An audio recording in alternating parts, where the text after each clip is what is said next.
Professors آتے ہیں، professionals آتے ہیں، انجینئرز آتے ہیں، معاشی ماہرین آتے ہیں، یا آپ کہہ لیں کہ آئی ٹی اسپیشلسٹ آتے ہیں، یہ لوگ، یا بزنس ایڈمنسٹریشن کے تعلق رکھنے والے لوگ آتے ہیں، یا کسی فیکٹری میں پوری فیکٹری کو چلانے والے لوگ ہوتے ہیں، وہ آتے ہیں. جب آپ 3-4 لاکھ روپے سیلری رکھنے والے آدمی سے 35%، اسی طرح سے 35% آپ ٹیکس وصول کر لیں گے تو کیا بچے گا اس کے پاس؟ اور کتنے لوگ ایسے ہیں کہ جن کی سیلری میں تو 1 لاکھ روپے اضافہ ہو گیا، لیکن ٹیکس اتنا بڑھا دیا کہ نیٹ آمدنی ان کی کم ہوئی، انفلیشن بڑھ گیا، سیلری بڑھ گئی لیکن ٹیکس اس سے کہیں زیادہ لے لیا، نیٹ اماؤنٹ اتنا ہی مل رہا ہے، تو انفلیشن کے بعد وہ کہاں رہ گیا؟ تو جو آدمی جتنا کما رہا ہوتا ہے اسی حساب سے اپنے بچوں کی تعلیم کا بندوبست کر رہا ہوتا ہے. وہ نظام تو موجود ہی نہیں ہے جس میں غریب اور امیر کے بچے کو ایک جیسی تعلیم ملے.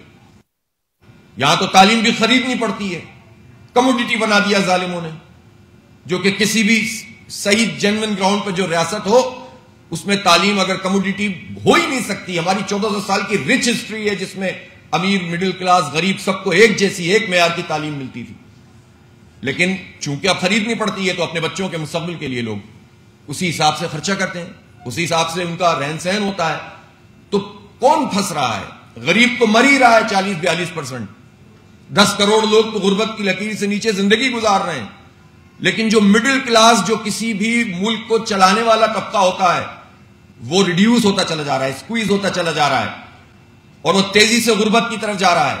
یا ان میں سے چند لوگ اوپر کی طرف، تھوڑے سے چند گنتی کے لوگ ہوں گے جو اوپر چلے جائیں گے. تو جب مڈل کلاس ختم ہو جائے گی تو یہ ملک کیسے چلے گا؟ اس مڈل کلاس کو سب سے زیادہ مارتی ہے یہ حکومت اور اس کو کچلتی ہے. تو اس لیے ہم یہ سمجھتے ہیں کہ جو سیلریڈ کلاس ہے، جو پروفیشنل لوگ ہیں، ایک طرف شکایت یہ ہے کہ برین ڈرین ہو رہا ہے، ایک طرف شکایت یہ ہے کہ جو ابھی اچھا پڑ جاتا ہے، ڈاکٹرز ہمیں اویلیبل نہیں ہیں، ہمیں اچھے انجینئرز اویلیبل نہیں ہوتے، چلے جاتے ہیں باہر. آئی ٹی کے میدان میں ویسے ہی پالیسیز اتنی خراب ہیں حکومت کی، لیکن جو بنتے ہیں ان کو باہر اپرچونٹیز مل جاتی ہیں، وہ چلے جاتے ہیں. کون چلائے گا یہاں؟ حالانکہ پوٹینشیل دیکھیں آپ، ابھی جو وار ہوئی اس میں جو ہمارے 24-25 سال کے لڑکوں نے بھارت کے سائبر سیکیورٹی جو ان کی جو کچھ بھی تھی اس کو فیل کر دیا، ان کا سسٹم جام کر دیا. اتنا پوٹینشیل ہے الحمدللہ. کتنا بڑا آپ نے سنا ہوا تھا کہ انڈیا یہ کر رہا ہے، انڈیا وہ کر رہا ہے، $200 بلین کی انویسٹمنٹ ایپل کرے گا اور اتنے $100 بلین کی فلاں کرے گا. وہ سارا جو ہے نا، سارے کے سارے پریشان ہو گئے کہ یہ کیا بات ہوئی ہے. ہم تو ان پر اتنا ریلائے کر رہے تھے اور یہ تو ایسا بالکل بودا ملک نکلا انڈیا. اور پاکستان جس کو کہہ رہے تھے کہ ختم ہو گیا، مر گیا، مایوسی ہے، کچھ بھی نہیں ہے.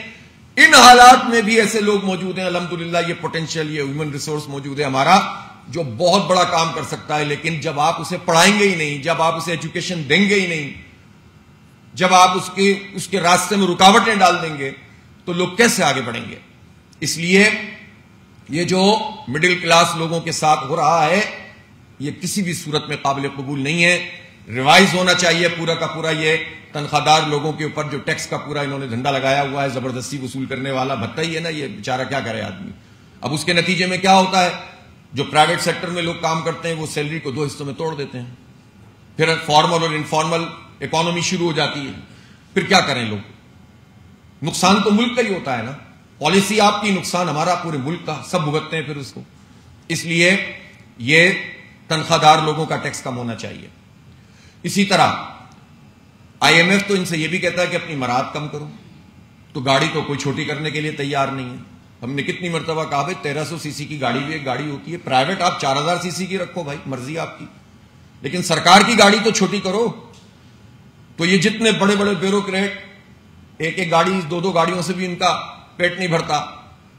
اور پھر اسی طرح سے جو ایک پورا اشرافیہ وجود میں آ چکا ہے. بہت محتاط کہیں تو ہم 1.5 لاکھ گاڑیاں تو ہیں اتنی 1.5 لاکھ گاڑیاں تو کم از کم سرکار کی ہوں گی جو سرکار کے مختلف لوگوں کو ملی ہوئی ہیں. یہ ہم کیوں پالیں بھائی ان کو؟ آپ کو ضرورت ہے پول کا نظام بنائیے، پول کی گاڑیاں ہونی چاہیے. یہ نہیں ہے کہ ہر ایک کو جو ہے گاڑیاں فراہم کر دی، ان کے بچے گھوم رہے ہیں، پھر رہے ہیں، اور ان کا پیٹرول بھی فری اور گاڑی بھی ان کو ملی ہوئی ہے اور بھگتے ہیں ہم لوگ. پیسے ہمارے جو ہے وہ آپ ٹیکس بڑھاتے چلے جائیں اور عیاشیاں آپ کریں. اگر قوم کی معیشت خراب ہے اور آپ ٹیکس لگانے کے لیے جواز بناتے ہیں تو اپنی مراعات کم کیوں نہیں کرتے؟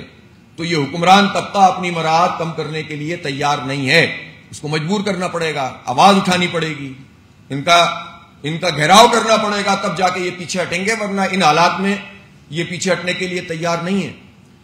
پھر آپ مجھے بتائیے کہ 1000 ارب روپے سے زیادہ کا شارٹ فال تقریباً یہ ہو جائے گا جب یہ 38 جون تک کی بات آئے گی، تو یہ تو آئی پی پی سے آپ نے ابھی 27 آئی پی پی سے 29 آئی پی پی سے بات کی ہے، وہ بھی پوری طرح سے ابھی کام نہیں ہوا، تو آپ کو اچھی خاصی چیزیں بہتر ہونا شروع ہو گئی ہیں۔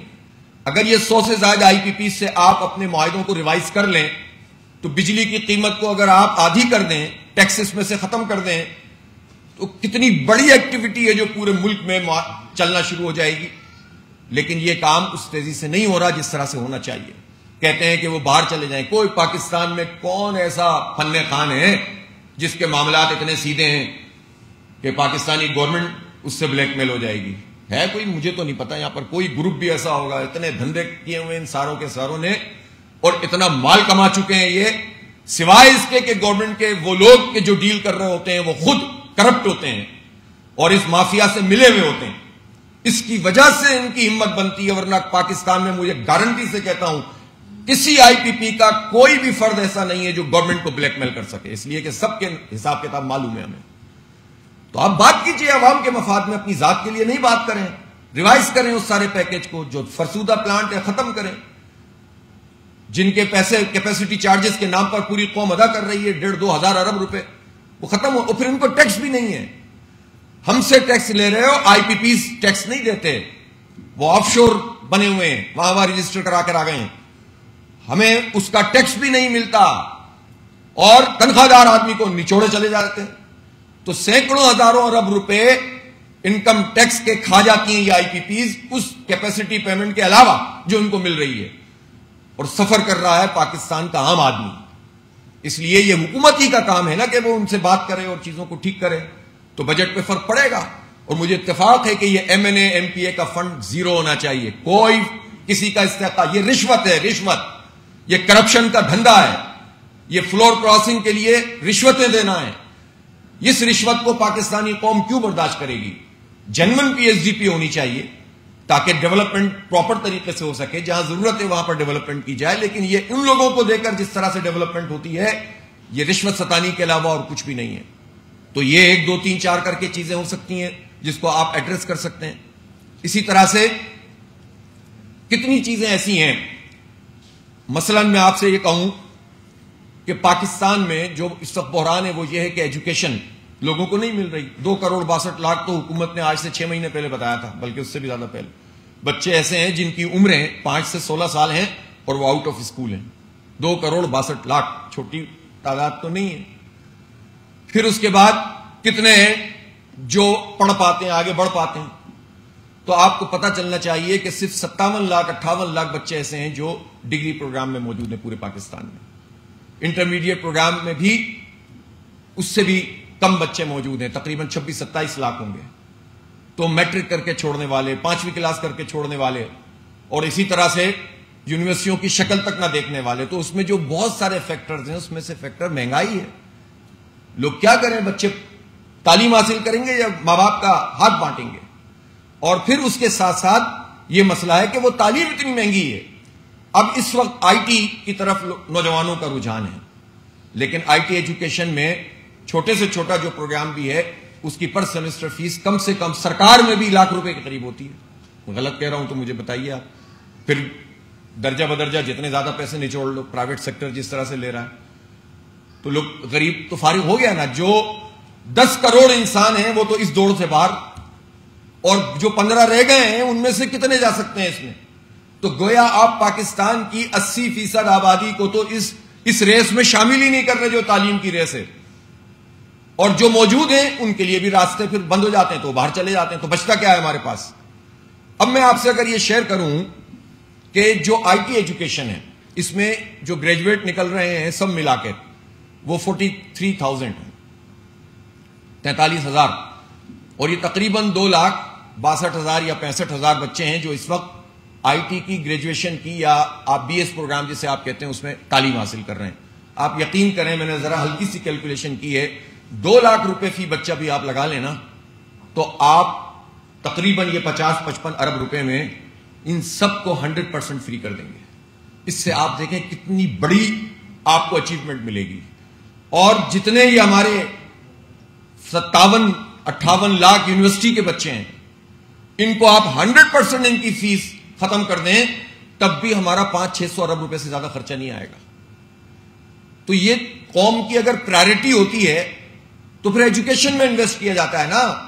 آئی پی پیز کو تو 1,500-2,000 ارب روپے دے دو, ان سے تو ریوائز نہ کرو, مراحت میں تو پیسے کھا جاؤ, پیٹرول تمہارا فری ہو جائے, لیکن قوم کے بچوں کو فری ایجوکیشن نہیں مل سکتی. اس لیے کہ فری کیسے ہو سکتی ہے ایجوکیشن؟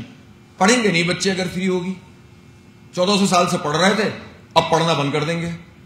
اور جو لوگ یہ باتیں کر رہے ہوتے ہیں ان کی ایک بڑی تعداد وہ ہوتی ہے جو اسی زمانے میں پڑھ لکھ گئے, ورنہ وہ پڑھ بھی نہیں سکتے تھے اگر انہیں 10 سرس میں نہیں آتی تعلیم. اس وقت ان کو سرکاری تعلیم معیاری نہ ملی ہوئی ہوتی اس وقت. تو یہ ہے قوم, اور افسوسناک بات یہ ہے کہ قوم کو اس کا شعور بھی نہیں ہے کہ ایجوکیشن کموڈیٹی نہیں ہے, یہ رائٹ ہے, ہمارا حق ہے کہ ایک نظام اور ایک نصاب ہونا چاہیے. اور اس پر اتنا بڑا کوئی ہیوج انویسٹمنٹ بھی نہیں ہے. جبکہ ایک تو وفاقی تعلیم ہے نا, اس کا بجٹ تو یقیناً 4-5 جو بھی بتاتے ہیں, لیکن صوبوں میں تو اچھا خاصا بجٹ ہے. ایک صوبے میں 3,000 ارب روپے کا ہے, ایک میں 2,000 ارب روپے کا ہے. یہ بجٹ کہاں جاتا ہے؟ ان سب, یہ 400 ارب روپے کا ہے, ایک کا 300 ارب روپے کا ہے. یہ سب ملا کے 2200-2300 ارب روپے بنتے ہیں ایجوکیشن کے, کم نہیں ہے. لیکن جو جعلی بھرتیاں ہوئی ہیں ان میں جاتا ہے, اللہ تللوں میں جاتا ہے. سسٹم خراب ہے, اس لیے یہ سارے پیسے ہمارے ضائع ہوتے ہیں. تو سسٹم بدلنا, بار بار یہ بات ہے کہ پورا نظام بدلنا پڑے گا, لیکن جو موجود ہے اس کا بھی تعاقب کرنا پڑے گا, اس کا بھی پیچھا کرنا پڑے گا, ورنہ یہ اسی طرح کھاتے رہیں گے. اور پھر کہتے کیا ہے, کیونکہ سرکاری ادارہ صحیح نہیں چل رہا لہذا لوٹ سیل لگا دو, پرائیویٹ سیکٹر اس کو سنبھال لے, مریم نواز کلینکس بھی بنا دو, BHUs, اور 13,000 اسکول بھی دے دو, اور بالآخر پھر یہ اسکول ہاتھ سے نکل جائیں گے. تو بھائی اب تم سرکار میں رہتے ہوئے نگرانی نہیں کر سکتے تو اس پرائیویٹ سیکٹر کی کیسے نگرانی کرو گے؟ پبلک پرائیویٹ پارٹنرشپ کے نام پر ایک فراڈ ہے. خود ان کی رپورٹوں میں یہ بات موجود ہے کہ 90% اسکول اس کے مطابق نہیں چلے ہیں جو چیزیں انہوں نے طے کی تھیں آپس میں. تو اس کا مطلب یہ ہے کہ ایجوکیشن سے بھی جان چھڑا لو, ہیلتھ سے بھی جان چھڑا لو, ٹیکس وصول کرتے رہو, اپنی مراحت لیتے رہو, اپنے اشتہار چھپواتے رہو. اربوں روپے کے اشتہارات, سینکڑوں ارب روپے کے اشتہارات ذاتی تشہیر کے لیے انہوں نے چھاپے. اور افسوسناک بات یہ ہے کہ کل آپ نے دیکھا یوم تکبیر تھا, جو یوم تکبیر اگر ہم منا رہے ہیں نیوکلیئر طاقت کی وجہ سے, اپنے نیوکلیئر طاقت ہونے کی وجہ سے, جو اس کا سب سے بڑا ہیرو ہے ڈاکٹر عبدالقدیر خان, امریکہ ناراض نہ ہو جاؤ, جس کے اس کی تو تصویر بھی شائع نہیں کی, اس کا تو نام لینا بھی گوارا نہیں کرتے پرائم منسٹر, اس لیے کہ امریکہ ناراض ہو جائے گا تو ان کی حکومتیں کیسے چلیں گی. تو غلام ابن غلام اور اس غلام ذہنیت کے ساتھ اس طرح لوٹ مار کا یہ نظام چل رہا ہے.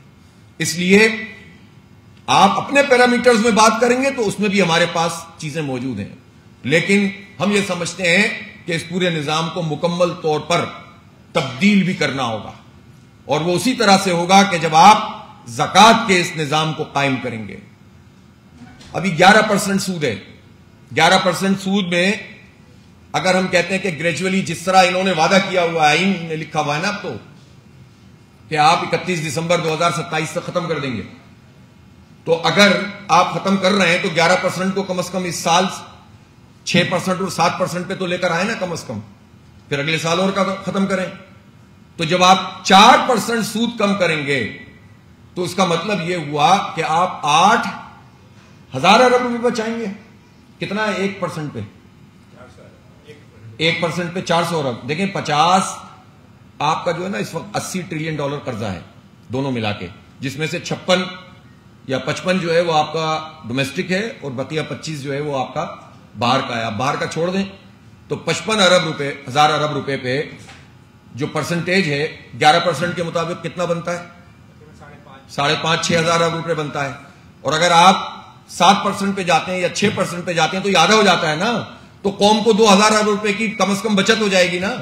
تو 2,000 روپے یہاں سے بچائیے اور تنخواہ دار طبقے کو ریلیف دیجیے, ایجوکیشن میں ریلیف دیجیے, ہیلتھ میں ریلیف دیجیے, کسانوں کو ریلیف دیجیے, جاگیرداروں کی گردن پکڑو نا, جن کی سینکڑوں مربع جو ہے وہ زمین ہے ان سے ٹیکس وصول نہیں کیا جا رہا. تنخواہ دار نے دیا ہے 500 ارب روپے اور جاگیرداروں نے, بڑے بڑے جاگیرداروں نے دیا ہے 5 ارب روپے.